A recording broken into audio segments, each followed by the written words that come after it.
All right. Hey. Back again. Here Justin we are. Zehr. Here we are. Yeah, so like I was saying, I think the topic that I want to talk about, and I think is a very important. It's a good topic. I was listening to a podcast, and these guys were talking, and they were talking about being loved for who you are, and being loved for what you do. Yeah. Right. And they were talking about it in the form of whoever. I don't even think it was as far as men go or women go or children go. It was just what they were leaning on was you should be loved for who you are, not for what you do. You should love yourself for who you are and not for what you do. Your partner should love you for who you are and not for what you do. Right. Right.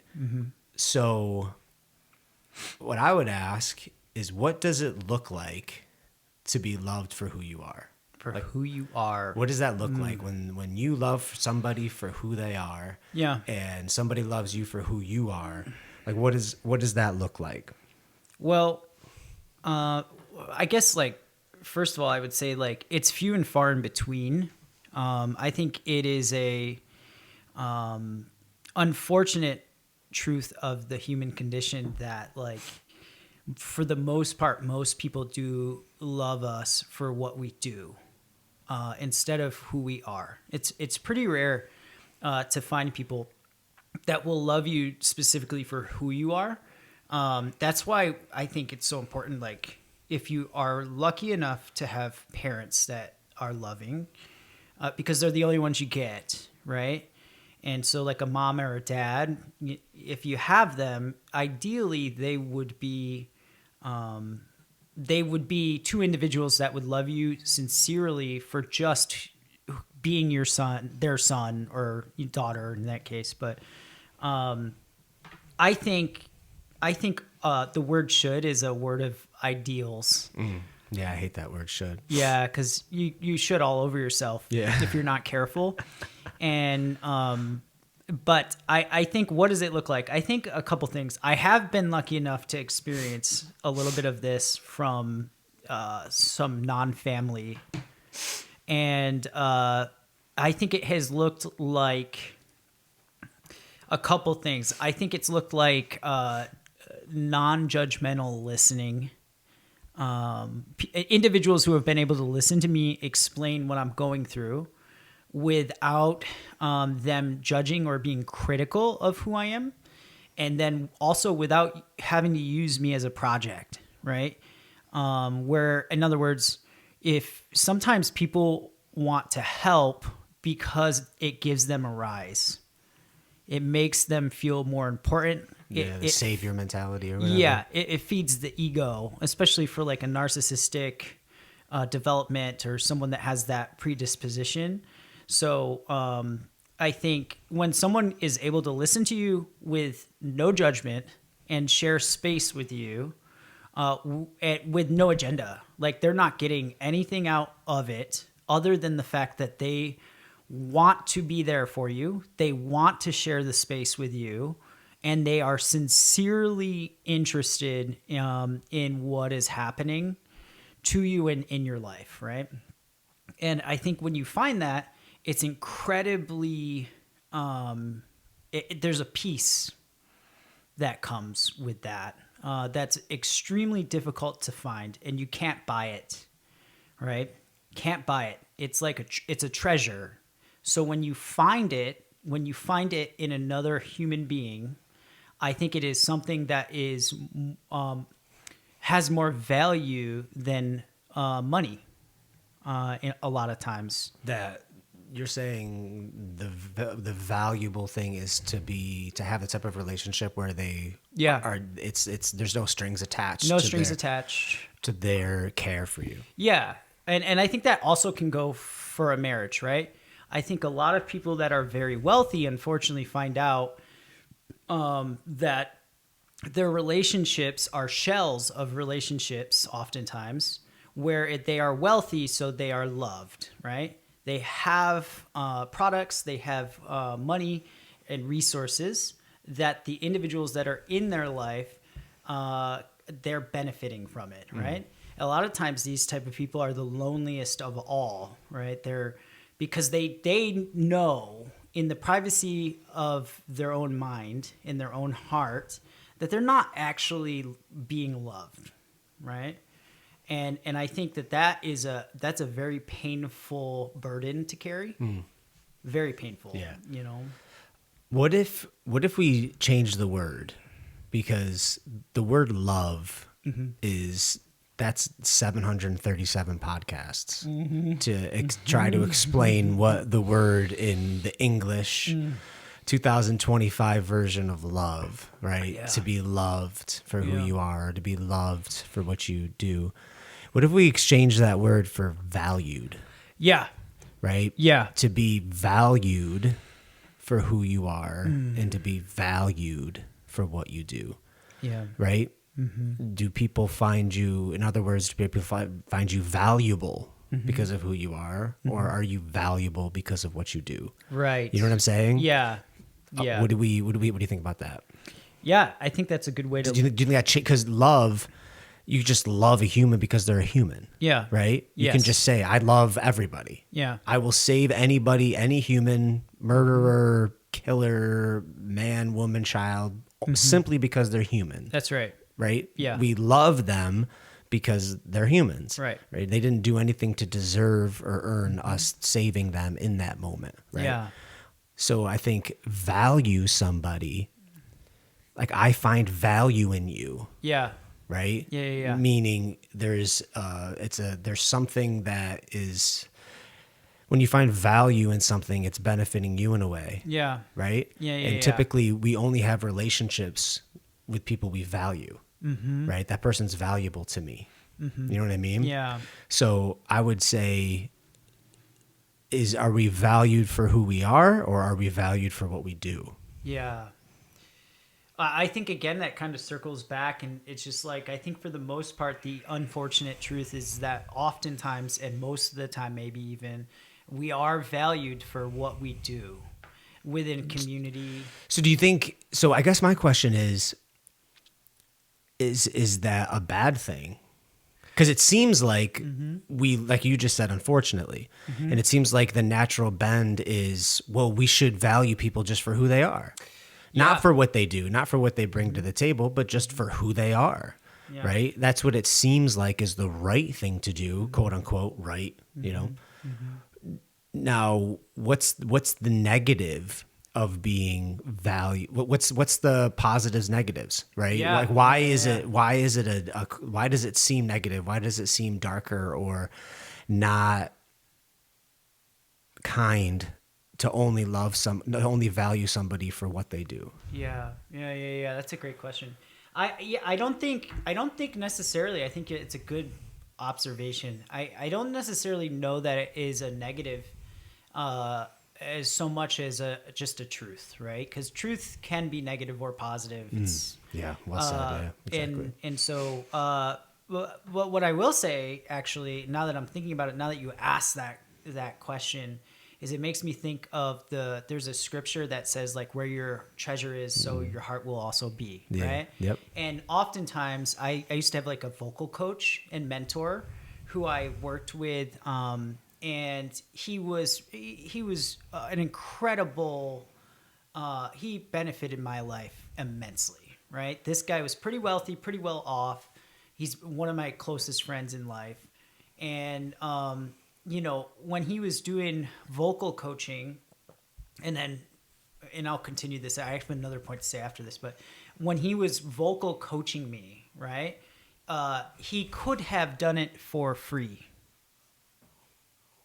because he could afford it. Yeah. But instead of doing it for free, he actually offered for me to be able to pay him. And I learned something personally as the person who was paying. And it was, I took it a whole lot more seriously when I had to pay than when I didn't. And I think there's some truth behind that like, it's not necessarily negative. It means that you have skin in the game. There is a sense of worth and a value that you have for whatever it may be, another person or another product, right? So I don't necessarily know that it's a bad thing that people value you for what you do. I think in a lot of ways it gives you, that's part of what gives you it gives you what's the word I'm looking for?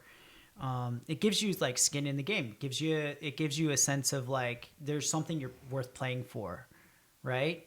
So like a community, if you belong to some sort of community, they're going to value you more for how you show up in that community sometimes. And in fact, that's partly, I think, how you get a sense of value out of that community as well. It's like, hey, like I'm actually getting to play. I'm getting to put something into the game that is benefiting the community. So I don't think it's necessarily a bad thing. Yeah. You know? I think it's, like you said, a truth. Yeah. And I think something changes with time on the planet, right? I value my children completely apart from anything they do. Right. They could never and would never do anything to change how much I value them. Mm-hmm. You know, like when you said in the beginning about the parents' love for their children, mm-hmm. I would say that is probably the only value basis that is basically just because of who they are. Yeah. You know, yeah. They can't do anything to lessen it or raise it. Yeah. My sons and daughters can't raise their value. They just can't, and they can't diminish it. Yeah. Yeah. That's a great point. I would say that also. I think this again, everything I say is just life and opinion, right? Mm-hmm. Could be dead wrong, could be only because of what I've experienced in this world. Mm-hmm. But I would say that women also, I feel that men value women more, I would say more for who they are. Mm-hmm. Just being women makes them valuable. Yeah. Somehow. Mm-hmm. And I don't know if that's just biological, if that's a chemical thing in a man's brain, that of course certain women have a quote unquote higher value to men, right? They can add to their value in a man's eyes, you know, and just to be real, you know, the more attractive they are seems to be the higher their value. Sure. The kinder they are, the higher the value, the sweeter they are, the more sacrificial they are. Mm-hmm. All these different things that men find desirable raise their value, right? Yeah.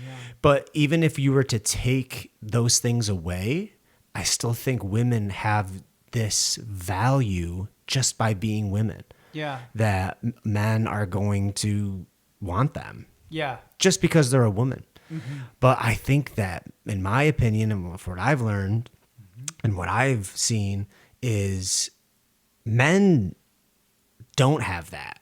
Yeah. We are not valued for who we are. Mm-hmm. Our value pretty much solely lies on what we do. Yeah. Mm-hmm. What are we bringing to the table? Yeah. You know? Mm-hmm. And that could be personality situations. That could be, you know, because I'm so kind, or because I'm so sweet, or because I'm so generous. Yeah. But all those personality traits are all demonstrated. Yeah. I am sweet because I bring home flowers, or I am generous because I give of my time or my money, right? Yeah, you only have these who we are's because of what we do, right? Our value is strictly what we do. Yeah. We just watched this. All right, so on that note, do you have anything to add to that? Because I want to talk about this. Remind me to tell you about this show that I watched, but go ahead. Yeah. I think there's probably some truth to what you're saying. I think I would agree. I think in nature we see the same type of thing when we look at flowers, for example, too. Valuable. You know what I mean? Flowers propagate by their beauty, and like that's how they get birds and insects to be attracted to them. And, yes. And I think the way women show up in society, versus how men show up in society is different, because I think one is supposed to be a receptor and one is supposed to be a giver. Yes. And I think that's probably a controversial thing to say, and I kind of don't care, but I think it is true. Biology. Argue with science. Yeah, right. And so I would say that I think this is why a lot of, and I don't know that this is a justification so much as like an observation. I think why a lot of guys, especially young men, struggle with mental health issues is oftentimes their inability to feel accepted for who they are. And then they feel rejected when they are seemingly not received well, especially from females. And I think as a result, a lot of times this leads to bitterness. This leads to jaded negative behaviors. And then oftentimes, unfortunately, that manifests in horrible things that men tend to do, which statistically speaking tends to be things, unfortunately, like rape and blah, blah, blah, all this awful stuff. The worst parts of what it means to be a guy oftentimes brought out by this sense of inadequacy that they feel, right? Whereas sometimes I think women just show up and I think seemingly more readily attractive in a lot of ways, I guess. There's really no way to say it without it sounding a little awkward. But I think, like, for example, like when you go to the gym, I think it takes a lot more for a fella to get to a place of attractiveness solely based upon going to the gym and working out. Yes. And so it's just different. It's a different battle that men face versus women. And we're back. I agree. You were talking about being at the gym and women's. It seems that it definitely takes more time and more effort and more energy for a man to get that physical peak, to peak physically, where your value is based on how you look as a man. Yeah, absolutely. And comparably to women. Yeah. Well, because women, I don't. Oh, I just heard another Chris Williamson is incredible, and he has the best guests on, and he was he just had on that topic of, I'll try not to be too tangential into this, but it was really cool. Speaking of the difference between attraction physically, how did he word it? It was sexually, how to attract people sexually through physical. What I can't even put the words together. But because typically men choose women based on their physical traits. Yep. For sexual whatever. And there's these birds that this biological evolutionary guy was talking about, that the women choose the male birds based on their physical traits. Interesting. And Darwin had brought it up.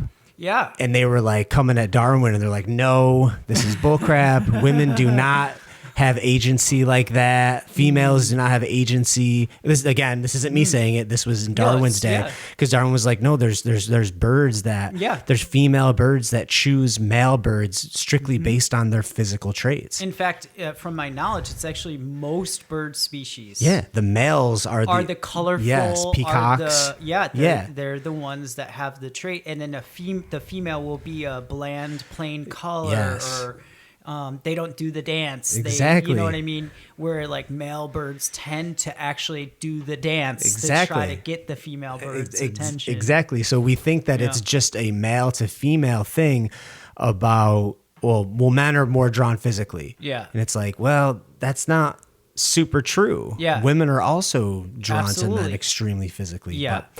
So we're watching, I just finished, did you watch Adolescence yet on Netflix? That just came out? I don't think so, no. Dude, you would know if you did. Yeah. So it's this show about this 13-year-old boy.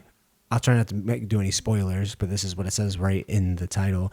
This 13-year-old boy who was accused of murdering a girl in his class or whatever. Interesting, yeah. And the whole thing is based on and wrapped around the topic of incels. Yeah. Great Incels, topic. manosphere. Yes. And I think they fucked it up completely. Yeah. Personally. I don't think that they personally fucked it up. I think that they made a great show. Yeah. And even the way that they brought up Andrew Tate and different manosphere type of topics, Yeah. the adults that brought it up were confused. And I liked that they were confused because they were using it in very wrong ways. Yeah.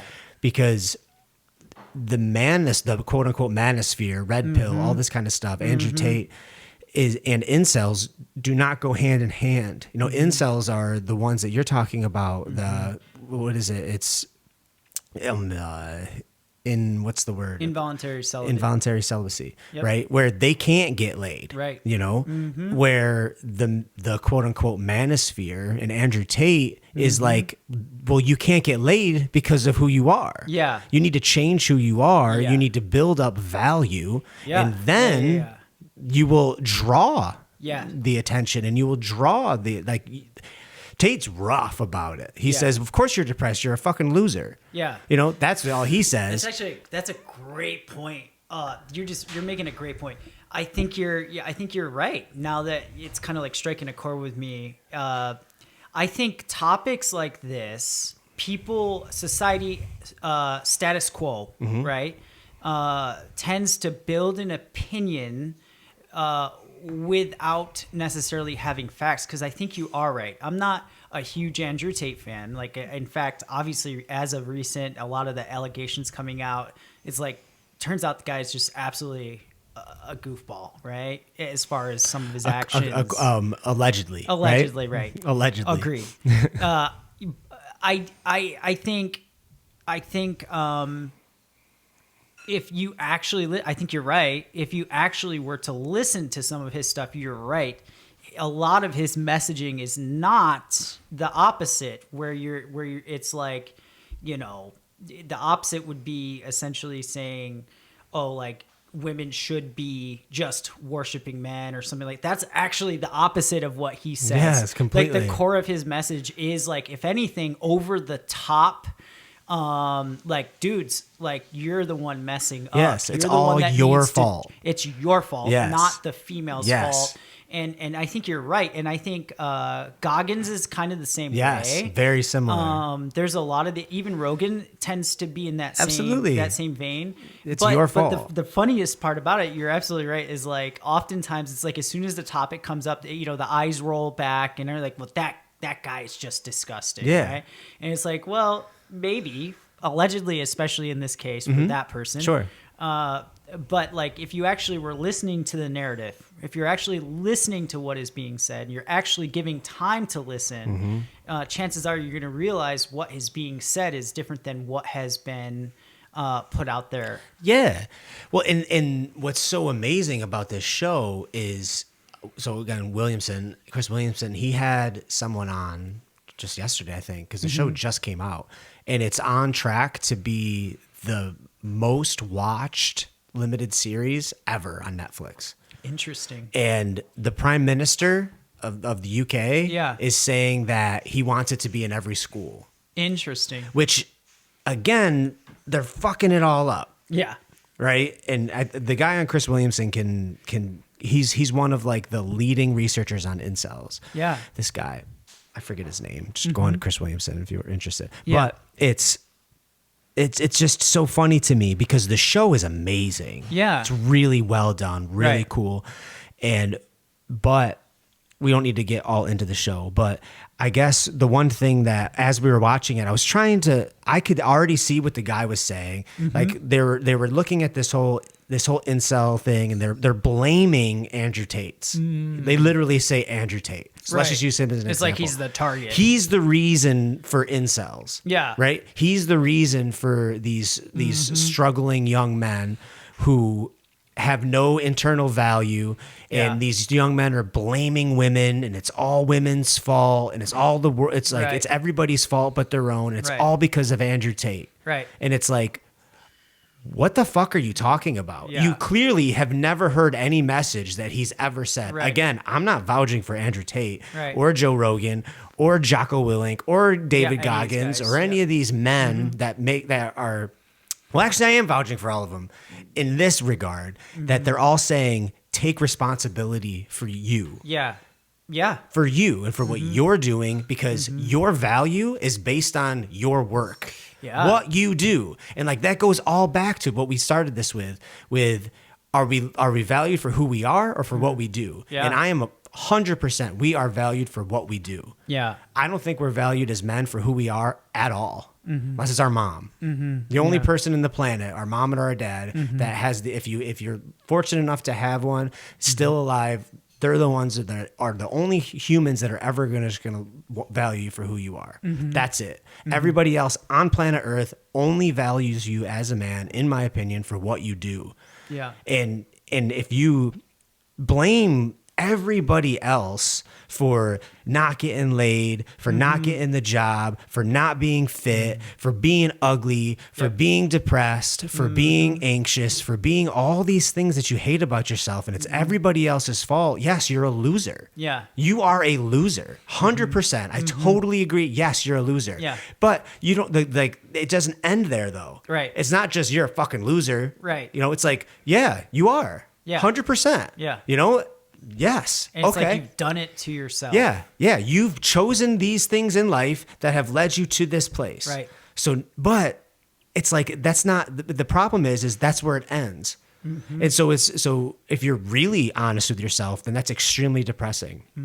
But that's not the end. Yeah. Right. It's like, to me, that's the beginning. Yeah. Where you finally realize like, wow, I am weak because of me.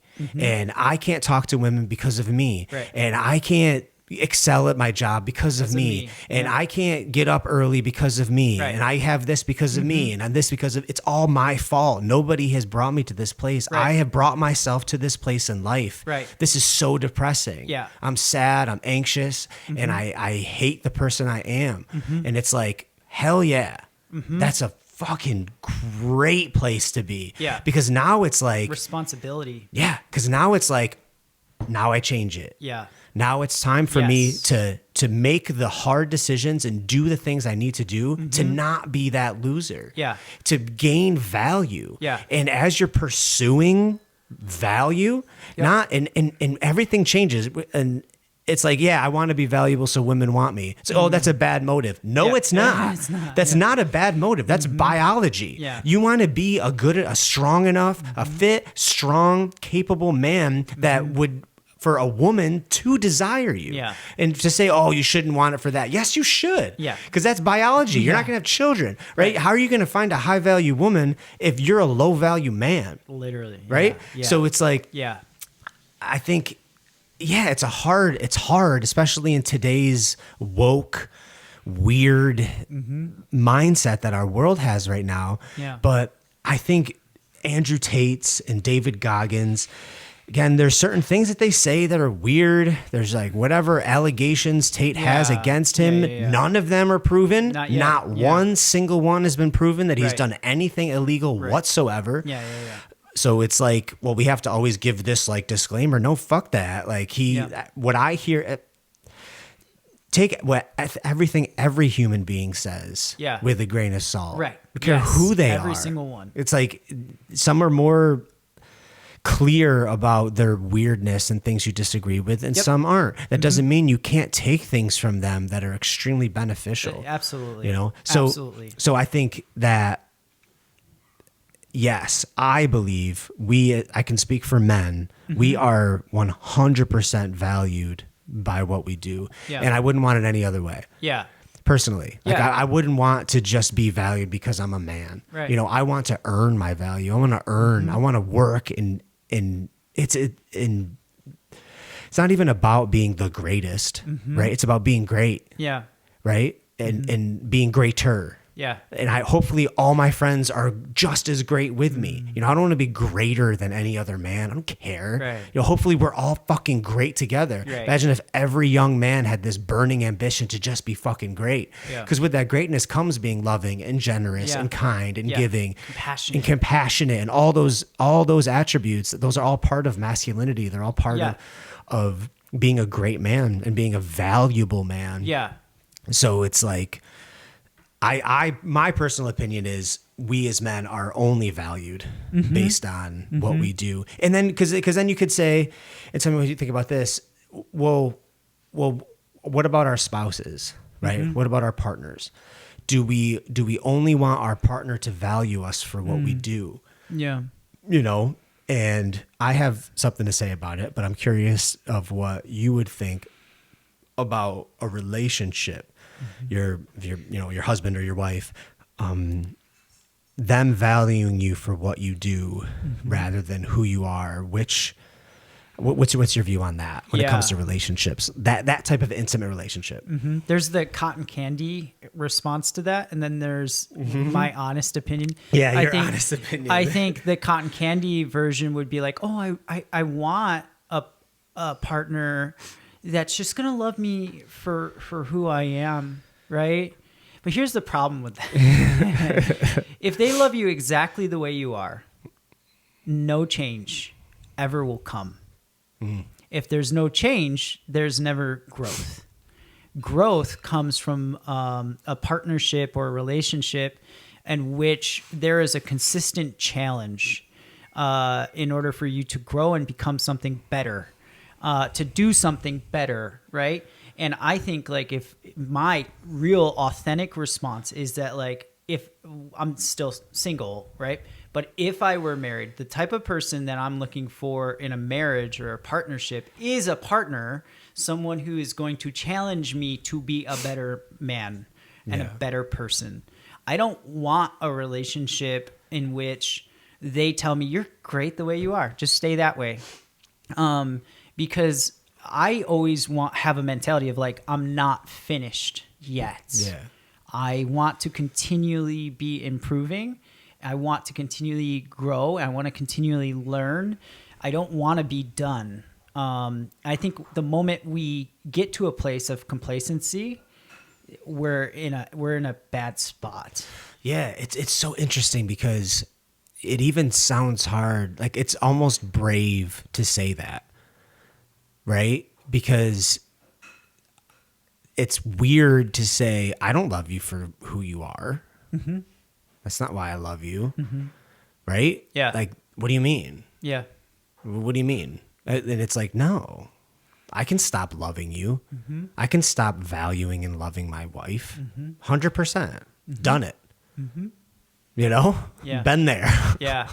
Literally have stopped. And I think most men in their 30s and 40s have stopped loving somebody. Yeah. They have stopped loving somebody. Or they have stopped valuing somebody. Well, right? and they stopped, and a lot of times this shows up because they stopped dating. Sure. Oh, we could go down I know. so many roads That's a whole topic of what lead to losing value in a partner. Yeah. Because you don't just value them for who they are. Right. Like you don't. You don't. You just don't. It's not real. It's not realistic. It's not real life. You know, I value my wife because of what she does. Yeah. Stop doing those things and you're going to lose value, right? Or change those things into an extremely negative way and your value diminishes. And the same with me, to my partner. It's like, all right, I'm just I work really hard and I try to stay really fit and I try to be super kind and generous and I listen when she talks and I do all the things that I can do to make her feel loved and cherished and all that stuff. Well, I'm just going to stop doing all that. Yeah. And I'm just going to show up when I show up. I'm just going to eat Cheetos on the couch. I'm going to get fat and I can take care of my body. Let's see how much her value... We'll see where her value. Well, you're just loving me for who I am. Yeah. I thought you were just loving me for who I am. Who you are is what you do. That is who you are. Yeah. And I think that's the problem. Like, it's like there's this hippy dippy weird. Oh, just love him for who you are. You want to find? I just want to find somebody who loves me for who I am. Yeah. It's like, well, who you are is what you do. Yeah. That is who you are. Yeah. Like, stop doing the good things that you're doing and the things that give you value, and who you are sucks. Yeah. Right? Who's gonna love a shitty person? Who's gonna value a shitty person? Right? Yeah. So it's like, and a lot of people like this is a whole other topic, but a lot of people say, well, that line of thinking is mean. It's mean to say something like this or to hold this right against someone that you love, like to tell them that they need to continually improve or change or grow, right? And maybe, right? I think the truth sometimes is mean. It's offensive. Sure. And it's reality. It's reality. Truth hurts. And it does hurt. And I think we're, especially as a society, more now than ever, we're in a place where there's like this high horsing going on where we're like, oh, like my values are better than your values. Right. And, you know, like I know better than you. And one of the things that we do continually is like, dude, if you're saying something that is rough or like pointed or sharp or shrewd, it is mean. But here's the thing, like if you're not shrewd and you're not telling people that they can grow and they can change and talking this sort of way, the truth is like, you're not actually, and we'll go back to the word you said, we could do 716. Yeah. It's like, you're not actually loving. Yes. Because love, like discipline and love are attached. Sure. You don't discipline someone you don't love. Yeah, he who spares the rod. That's right.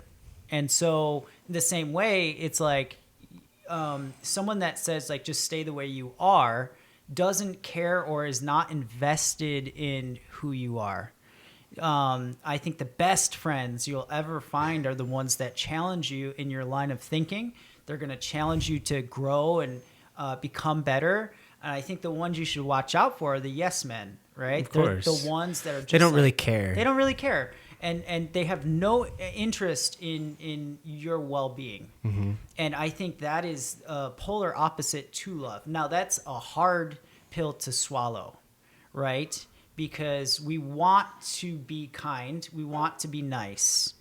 And you can be truthful and shrewd and still not be disrespectful. Of course. Yeah, and I think it's all about your motive. Yeah. Right? Yeah. If you just want to say, let's say the topic of young men, Mm-hmm. right? I have now 3 Yeah. young men that I'm raising, right? Mm-hmm. So I could be like, you're a fucking loser, man. Look at you. Yeah. God. Mm-hmm. And the whole purpose of that statement is to actually make them feel bad about themselves and actually cause them harm. Right. Mm-hmm. Or I could go, are you sick of being a loser? Right. Look at your potential. Mm-hmm. Look at what you have in front of you. Look at and start pointing out all the things about them that they don't need to be where they're at. Yeah. Right? It's the same. I still call them a loser. Mm-hmm. Right? Yeah. But one is because I know how much potential they have and how great they could be, and I want them to be great. Yeah. And the other one is I just want to hurt them. Right. Right? So what's the motive behind it? Mm-hmm. Right? And that love that you're talking about, you can say the same thing in a very hateful way. You can say the same thing out of hate and love. Mm-hmm. Right? The exact same thing can be said. Yeah. But it's, where's it coming from? Like if you love somebody, you're going to tell them the truth, like you said. Yeah. And I think that's, I think some people want to live in a world where there's no rules, or they think that they do. Well, they want their own rules, right? They want their own rules. They'll create their own. We'll create our own. Right. Let's put ourselves there. And I think, like, this is a whole separate topic, but I think this is the problem with religion oftentimes, where people, like, can't have a relationship with Jesus because they're afraid of the rules. And I get it, because like the church and organized religion have a horrible history of treating people poorly. Yeah. And so it's like, it's almost justified, right? But like, here's the other side of it is like, dude, like, do you want to live in a world where you can walk out the door and kill someone and there's no consequence? Sure. Yeah. There has to be lines. Right. Right. Without borders, there's no safety. Right. Right. You need it. It's like, do you want to live in a world where someone has the right to walk through your front door and take all of your possessions? Sure. Yeah. You can't. Do you want to live in a world where people don't have to ever follow a speed limit, or they can drive down the wrong side of the road? Without boundaries, there's no safety. Without boundaries. Yeah. Right? Not boundary boundaries. And so I think it's like it is offensive to have rules. It is offensive to hear truth. Mm-hmm. And I think that's where people get butthurt, is like to be told that you have to follow a rule or that you have to add value to the world or be useful is offensive. Sure. Well, because I think it's sharp, It right? is sharp. And it's a color, Yeah. right? It's not just gray, Right. right? It's not just, well, I mean, it's like, no, it's like gravity, Yeah. right? Argue with gravity, That's right. right? You can't, this is life. This is life. This is life, and this is life. And I can only speak to man because I'm a man. Right. I mean, I have no idea what it's like to be a woman.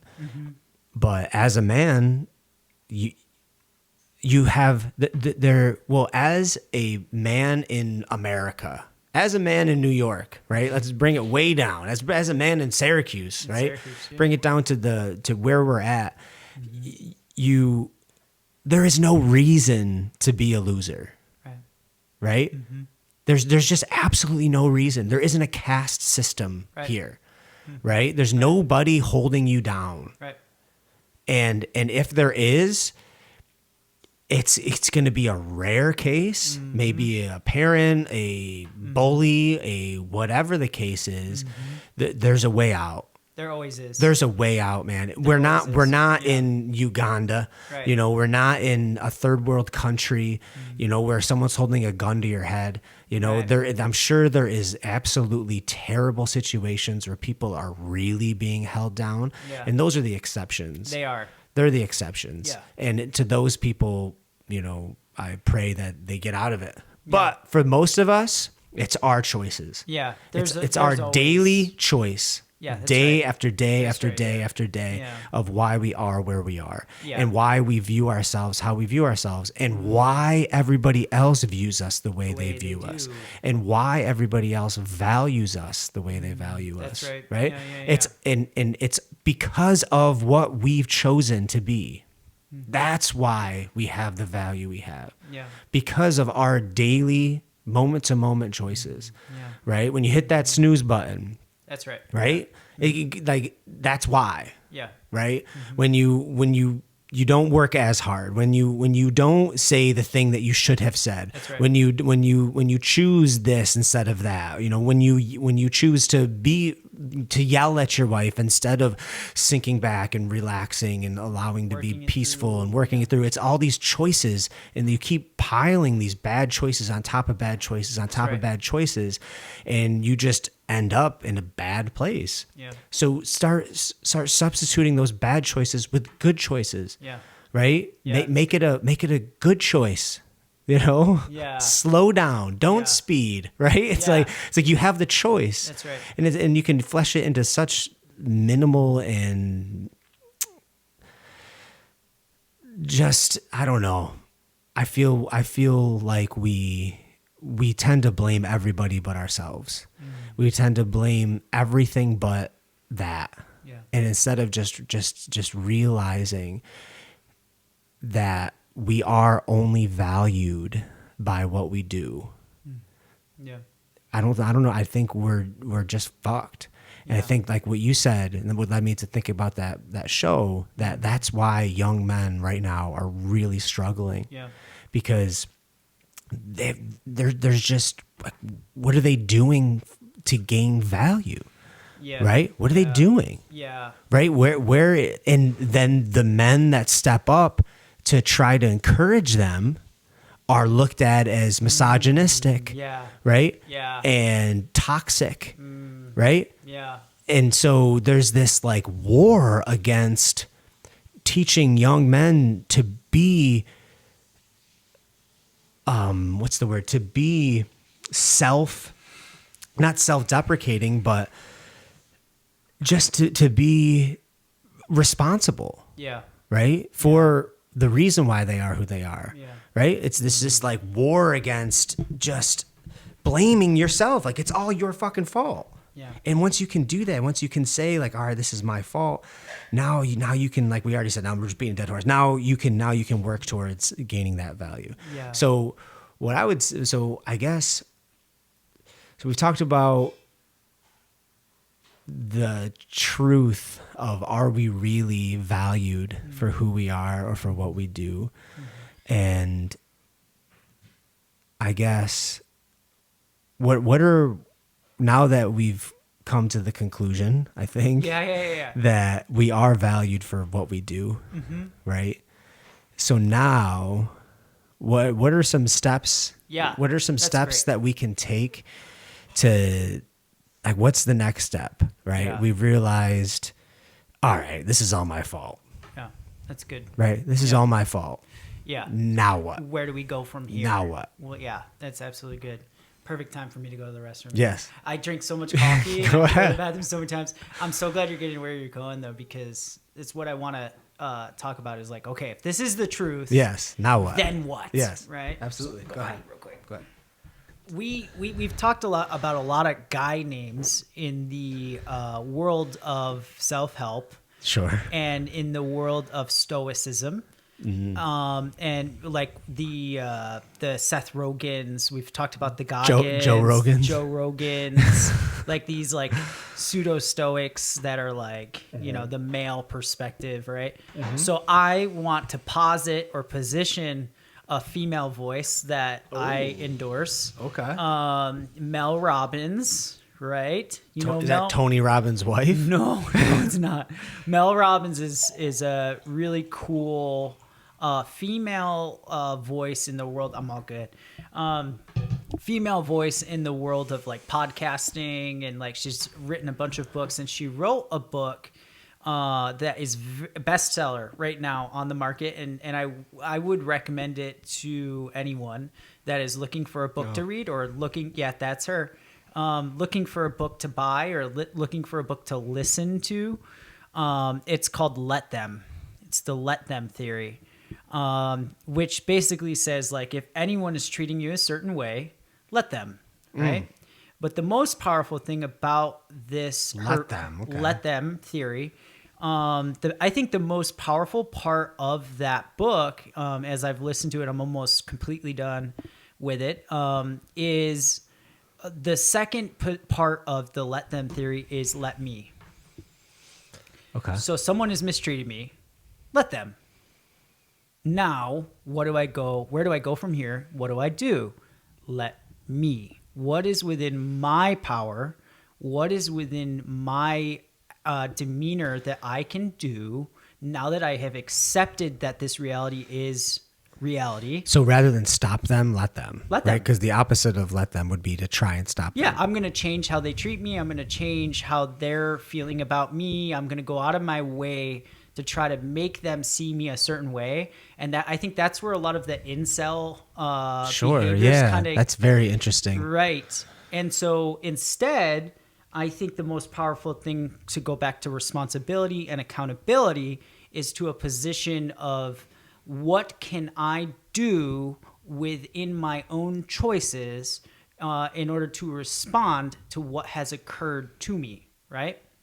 And I think that is a very powerful positioning that we can take as an individual, instead of being butthurt because people are like, "Oh, dude, you're ugly and you're poor, and you know your breath stinks, and your car sucks, and you got a belly on you, and you know you've got a horrible sense of humor." It's like you could like sit at home and be like, "Oh man, this sucks," you know, and it's like, dude, it does suck, you know, and it comes back to like that, not to be harsh, but it's like, yeah, it sucks because you suck, you know, so it's like, what do you do? What are you going to do about it? Are you going to pout? Right? You have that choice. You can position yourself in a place of victimhood, and you can say like, the world's against me and there's nothing I can do about it, right? And you could stay right there. And in fact, the world, I think for the most part, is very content allowing you to stay there. But the powerful thing you can do actually is like, okay, what am I going to do? How am I going to change it, right? So someone is not reciprocating love to you. Let's say we're talking to the young man, let's say, right? The young man who feels unloved, the young man who feels undervalued, the potential incel of the world, dare I say. We're talking to you. Like, what do you do if you're in that position, right? I think a couple things. I don't know that there's absolutely an absolute right answer to this, but I think there are some potentially better answers. And I think one of the best things you can do is go to the store and buy yourself a notebook, okay? And or buy yourself a tape recorder and or learn how to use your voice memos on your phone, okay? If you have no money, like you've got nothing. And then one of the things I think you can do is you are going to collect information from other people, and you are going to self-evaluate as well. You're going to get really honest with yourself, and you're going to self-evaluate, number one. Number two, you are going to equip people that you trust and you care about to give you their perspective on you. Not the perspective you want them to give you, but like the perspective that you need to hear. And until you are ready to accept that responsibility and go on that journey, I think it's very difficult for you to actually be constructive or grow, right? Yeah, so do an honest self-assessment. Yeah, honest self-assessment, because it's extremely difficult to figure out where you're going if you don't know where you are, right? Yeah. I feel like we went over this, I think, when we talked about confidence. Yeah. It's where you start. Yeah. Yeah, to that young man that is, all right, you've come to the understanding that this is who you are. Yeah. All right, now let's figure this all out and let's go. Yeah. Okay, so we always go back to fitness and course. bodybuilding, and I think it's the cheat code. it really is. Just to it start, really is the most practical. you're not going to go make $1 million. Yeah. You're not going to go and do some huge great thing. Start with your body. This is It's why not just gonna. It's the cheat code. 'Cause Yeah. everybody can do it. Yeah, and it's one of the reasons that like the huge mirrors exist in gyms, right? If there's no mirrors in a gym, it's really detrimental. Although it may make you feel safer and more secure if you're not normally in that type of environment. Like mirrors are really good if for nothing else than when you look in the mirror, you realize what you're not happy about. Sure. Because you don't know what you're working on until you understand what it is that is a weakness or a shortcoming. Yeah. Right. And I think that takes humility, and humility takes open eyes. Mm-hmm. You have to be able to look at what is and accept what is in order to figure out what you're going to work on. Mm-hmm. So practically speaking, I think it was about a year ago that I realized I wasn't working out my back enough, right? Every time I looked in the mirror, I looked at my back and I just didn't like what I saw. Sure. And so when I saw that this was the case, I made an adjustment and a shift in my splits in how I worked out and what days of the week, right? Sure. I realized my back is underdeveloped. Now that I know that that's true, I came to a position of what do I do about it? Mm-hmm. And I changed my schedule to start having days dedicated to my back.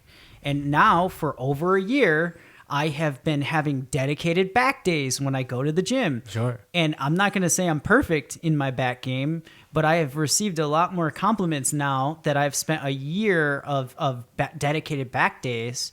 I've had people come up to me and point out like, wow, your back it's really developing. Your back's getting so much wider. It's, you're getting wider and greater depth. You're getting stronger. I've received so many more compliments now that I've realized that my greatest weakness was my back. Sure. And when I first started working out, my greatest weakness was my legs because I was learning how to walk again. Sure. And so I looked in the mirror and I said, "Whoa, those chicken legs look really pathetic." And so what did I do? I started making sure I did leg days dedicated.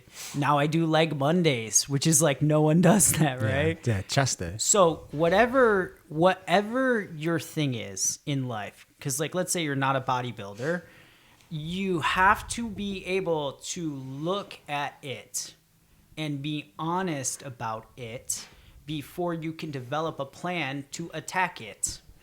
Because otherwise you just don't know what your enemy is. Sure. Yeah, I mean, it makes perfect sense. I know Jordan Peterson says the first step is clean your room. Oh, it's so good. It's really good. Clean your room. And I think the point that he's getting at is there's something you can do. Mm-hmm. There's Joe Rogan always said, kids need to find something to prove to themselves that they're not a loser. That's right. Yeah. Find something to get good at. Yeah. Right? Yeah. So it's like, so you've looked in the mirror of your self-conscious, right? Yeah. You've done the work, and now it's like, find something to get good at. Yeah. Something. Yeah. Learn how to fucking yo-yo. Yeah.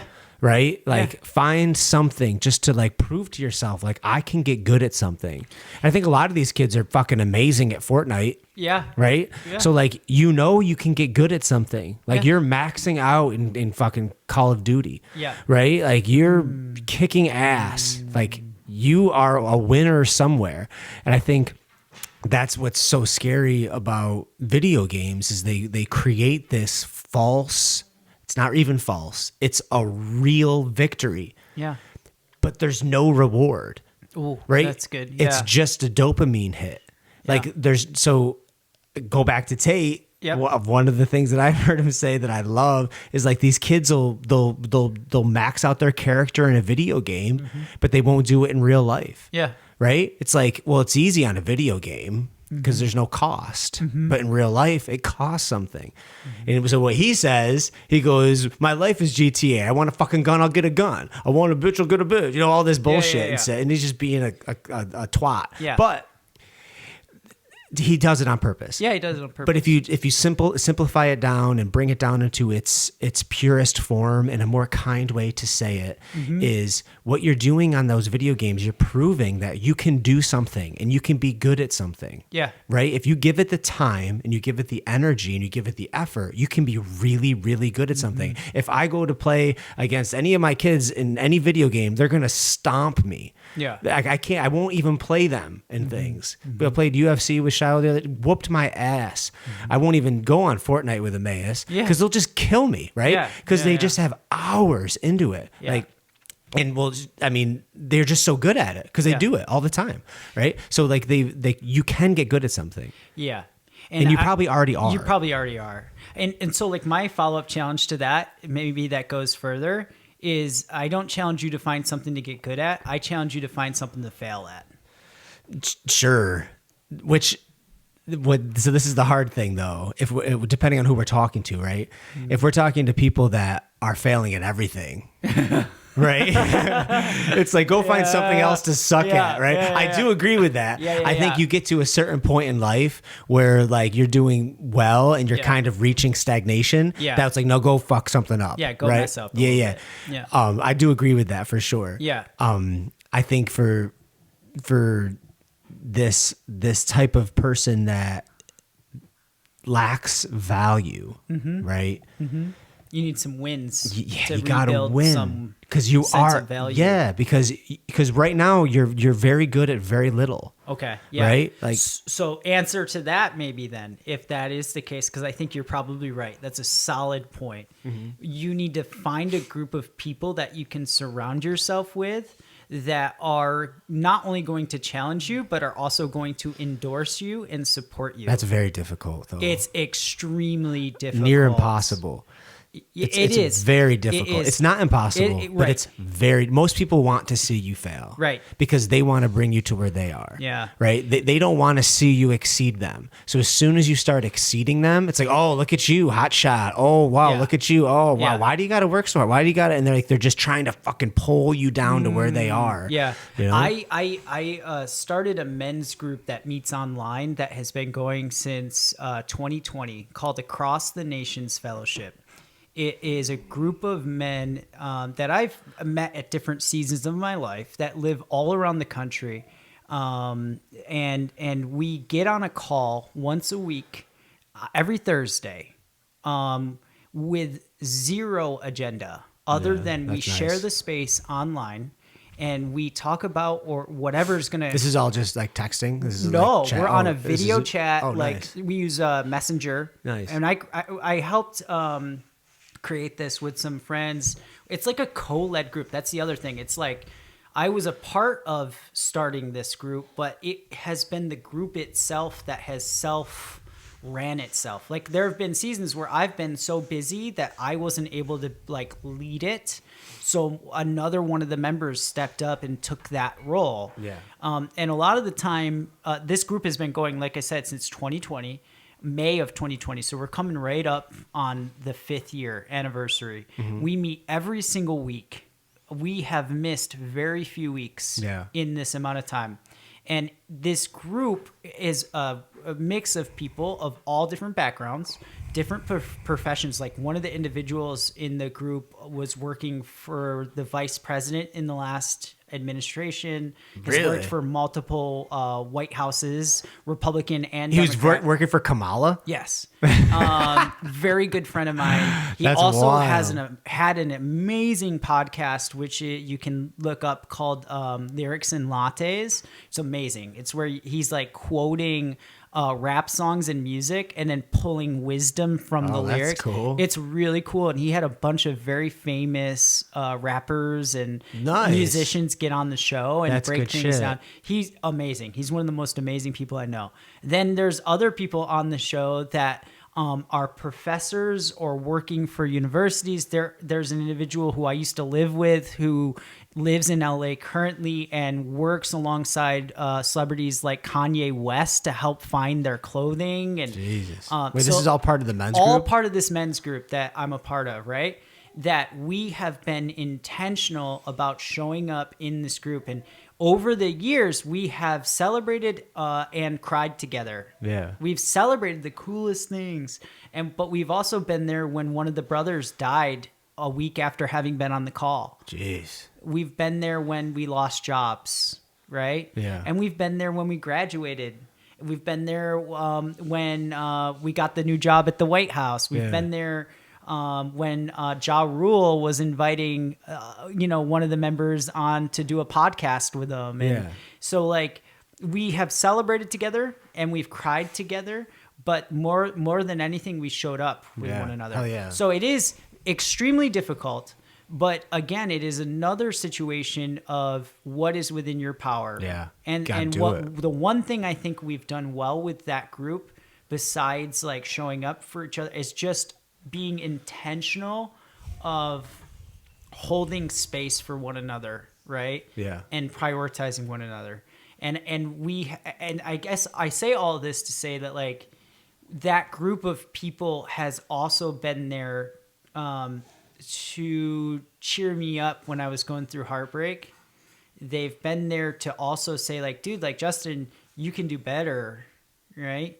You're not living your fullest potential. Yeah. And so it's doable. And that group happens to be more from a faith base, but like anybody can do this. Like Sure. it could just be Joe Schmo has a bunch of buddies that they've known over their lifetime. And with the internet and the access we have to computers and things like that in this day and age, there's no reason you can't connect with people. It is a matter of prioritizing and holding space for one another. Sure. So what's that mean? That means come Thursday night, there's going to be priority. times where I want to go on a date or I want to go do some fun stuff. Yeah. And instead of going and doing those things, I choose to be on the call. Yeah. Right? Yeah. Yeah. It's that intentionality, Intentionality. right? Like whatever you want, it's so hard because we want so much. What's the better word for whatever you will? Yeah. Whatever it is that you need, I don't even know because we suck at everything when it comes to typically we suck at pursuing the things that we want. Yeah. Right. We tend to just settle. Mm-hmm. We live like very settled lives. Mm-hmm. Mm-hmm. Right. Mm-hmm. And then there's those weirdos that seem to get whatever they want. Yeah. Right. And we think that they're lucky. But what we don't understand is that they've fucking sacrificed everything for what they want. Yeah. Right? Yeah. Yeah. The problem is they keep choosing, like what you said, Thursday night, they're there. We're there. Right? Every week. Yep. Instead of settling for, well, I won't, you know what I mean? We tend to always, we live this moment to moment life that is nice, I guess, Mm-hmm. if that's the life you want. But typically when you're just living moment to moment and we'll go here. Oh, let's do that. Let's do this. Let's do that. You know, I mean, some people would say that's a great life, and maybe it is. You know I don't want that. Right. You know, I want to live with intentionality. You know, I want goals, and I want to sacrifice comfort to reach those goals. Right. I want to be able to have the whatever I want to get, whatever I want. Yeah. Right. And work for that. That's a great topic. I think and I'm not going to say when you're younger, because I don't want to be ageist either here, but I'm going to say it from my perspective of what choices I made personally. Okay. So I don't think this applies to everybody, but I will say it applied to me when I was younger, which is that I romanticized life on the road. I romanticized the transient lifestyle. I romanticized, reading Kerouac on the road and Dharma Bums. And I love Kerouac. Sure. But I romanticized this belonging to nothing and no one type of thing, as if there was a badge of honor in that. Yeah. Beatnik. And yeah, the beatnik, right? And I think that maybe there is a little bit of a fun part to that, but I think it takes a lot more to give yourself to something than it does to disassociate from something. Sure. Yeah, absolutely. And because you don't want to diminish. Like, it's so hard because you can listen to one genius. Yep. And Kerouac. Yeah. You can listen to one genius, John Lennon. Yep. Paul McCartney said John Lennon was the most lazy man he's ever met. Yeah. He would just sleep all day. Yeah. Late for everything. Yep. Right. And he was one of the greatest songwriters of all time. Absolutely. So it's like, it's so hard. I think it's basically, what do you want? Yeah. Right? What do you want? Right? I think is the question. Who do you want to be? And what do you want? And there's no reason why you can't be that. Right. Right? And I think that's the difference. If that's what you want, like you want to just live this very simple, unmaterialistic life where you can sleep till noon and just cut loose, just relax, and maybe have a partner, maybe not, just live easy. Even that life, though, takes sacrifice, right? Because it's like you need to sacrifice something else to get that, right? You need money, right? So what are you going to do? You're going to go work at Panera? Okay. All right. That sucks, right? Like, you're still working, right? You can't live for free. So it's like, I'm not trying to diminish someone that works at Panera Bread, but it's like you're still working, right? You're still putting in hours, right? And now you're making the owners of Panera rich, right? So it's like you've chosen it. You've chosen to make someone else wealthy. You've given your time to live like that, however you want to live. So it's like, what do you want? And then it's that whole like visualization stuff, right? There's definitely something to it. And I think it's more for inspiration.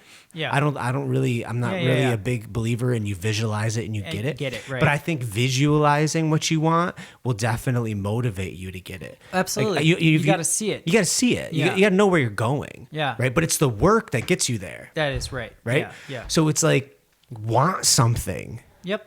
Want something and then fucking work really, really hard to get that something. And I think as men, it is the most fucking fulfilling existence possible is to work really, really, really hard for something that you want and then getting it and being like, fuck. Because they all say, all the millionaires, all the bigwigs, all the everything, it's not about the peak, it's the journey. What do they say? It's about the climb, all that, goofy shit. Yeah. It's all about the journey, because they say like, it's not when you get the first million, it's getting it. Yeah. Right. It's like that whole process. And so if we trust what they say, right. Cause we have little things like that. Right. Yeah. Like I look in the mirror now and I'm very unfulfilled. Right. Yeah. But man, that journey to get to where I am now was fucking great. Yeah. I look at the hard work and the dedication and all that time, and it's like, fuck, that was good. Yeah. That was good. Where I'm at right now, it's like, ugh, fuck. Right? But 10 years ago, to like see a snapshot of me now, be like, what the fuck? Yeah. Like, oh, if only I could be that. Yep. Right? If my 17-year-old Mark saw 38-year-old Mark, it would be Yeah. like, holy shit, no crap. way. Yeah. No way I'm Yeah. going to look like that, you Yeah. know? And I would have given anything to just snap my fingers and be right like there. that. But now I'm there and it's like, Yeah. But getting there was fucking great. Yeah. It's like, because you have this, and it's like, I think it's the same thing as making your first million, Yeah. right? Everything is these tiny journeys of fulfillment, right? Where you make a choice. This is what I want. And you work your ass off and then you get it. And it's like the getting it isn't the best part. It's the working your ass off to get it. Yep. Right. Cause then you get it. And now it's like, okay, Yep. now what else do I want? Yeah. Because I've just fucking done this. So, all right, what else is there? And then you have this like conqueror mindset where you're just so fulfilled and like so satisfied, not because you got what you want, but because you knew you could work your ass off and get whatever the fuck you want. That's right. Right? Like you've proven this mentality that I can get what I want. Yeah. I've proven it over and over and over Yeah. and over again. Yeah. You know, like you have this amazing partner, Yep. right? You worked your ass off to become the type of man that could get this amazing partner. And now you have this amazing relationship. Why? Because you've worked your ass off to maintain this amazing relationship. Yep. And then I want kids. So then you have kids. And it's like, well, I want great kids. And then you work your ass off to be a great parent to make those great kids. Right? So it's like, and you just keep doing these things and being super intentional. You keep proving to yourself over and over and over again that like, fuck, like I can do great things. Yeah. And then you're just happy. Yeah. You're just happy because you have this whole line of proof that like you can do really great things. Yeah. But if you don't do shit, you're fucking sad. Yep. You're depressed because there's Yeah. nothing behind you. Like you just look behind you and it's just series after series of just nothings. Yeah. Not even failures. Yep. Because failures are great. Yep. Right? Because with those failures, you're winning sometimes. Yeah. Right? Yeah. You're having wins Yep. with those failures. If you keep like, I keep failing. I'm like, I doubt it. Right? I doubt it. If you Yeah. keep trying shit and going for it and Yeah. going for it, you're not failing. Yeah. You're winning somewhere. Somewhere. Because you're trying like hell and Yep. God or the universe Whatever. loves when people fucking Yeah. try. Yeah. So it's like, I think it's just like that whole mentality, just keep fucking going and do it Yep. and do it and do it and doing and doing it. And then you're fucking happy and Yep. you're fulfilled and you might not be. That's why you can never compare yourself to anybody. Yep. Because you're all right. You're not a billionaire. So what? Yeah. So what? But look at all the shit you've done. Yep. Right. Simplify it so far down to just you and your world, because that's all that Yes. you can affect. Right. And you just have these series of victories and wins, and you're like, fuck yeah. Yeah. And I think it goes back almost to our last podcast where we were talking about sadness and undiagnosed depression, Yes. Yep. right? And it, if you are sad or you're feeling depressed, again, we're not doctors, so we're not course. talking about chemical, medical Sure. connected depression. Yeah. But just if talking the you- basic. Yeah, basic sadness. You're feeling down and out. You're Yeah. feeling bummed, right? Let's just say bummed. Right? Sure.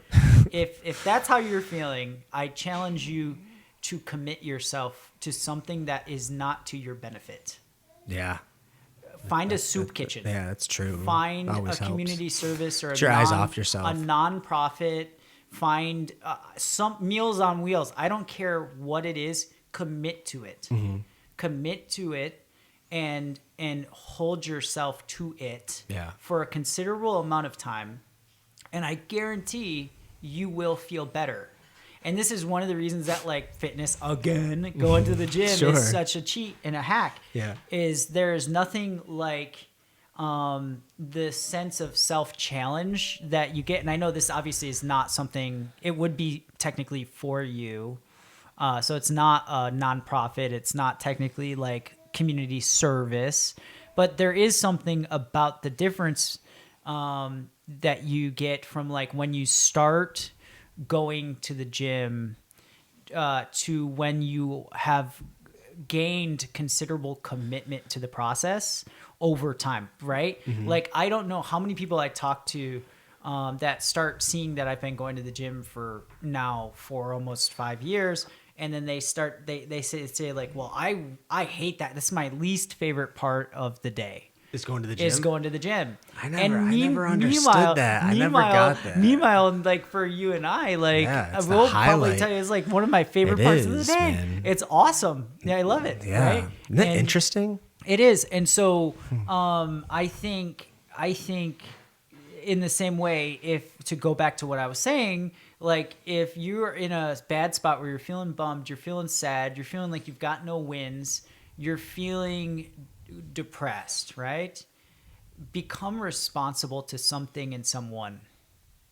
Yeah. Because if you can become responsible and there is some sort of burden or weight that you have taken on, you're no longer depressed. Yeah. Like that statement of like depression Yes. is like the complete removal of responsibility and weight. Sure. Right? And so when you take on responsibility and commitment, that weight upon you takes your eyes off of yourself for a moment, puts your eyes on something outside of yourself, and it gets you to a place where you start to feel better. You get a sense of purpose and value that comes from owing yourself to something besides just walking out and doing whatever you want. Mm-hmm. And so it comes back to this, like, dude, it is kind of fun to think about, like, just cutting loose and walking into a jungle with no responsibility somewhere. Sure. I get it, because life is difficult and challenging. But a really, really cool thing is to actually, have responsibility to other people, right? To show up in life and say, like, it's not enough for me to get everything that I want, but I want to influence as many people as I possibly can, not for my own sake, but because I understand that I'm going to die one day. Sure. And I'm going to leave this earth. And I believe there's a heaven or whatever, but like, even if I didn't, I don't know where I'm going once this life is over. Yeah. What are you leaving behind? Right. So like for me, I want to be mentoring people. I want to be a leader. I want to be helping people. I want to be kind. I want to be compassionate. I want to show up for other people and other things other than my own benefit. Mm-hmm. And the sense of self-value that I get from that is, like, people ask me all the time, like, why are you so, like, how come you're so confident, or how come you're so positive all the time? It's like, I'm pretty positive, not because I think I'm the hottest thing under the sun. I'm pretty positive and feeling good because, like, I know that I am trying to do things to add value to other people. Sure. And so I am set ablaze by this opportunity to impact people in a positive way. Yeah. Hell yeah. Hell yeah. Mm-hmm. I think that's a good place to wrap it up. Yeah. I love that. I love that. Good shit. It's good stuff. All right, Just. Thanks, bro. Good time. Thanks, everybody.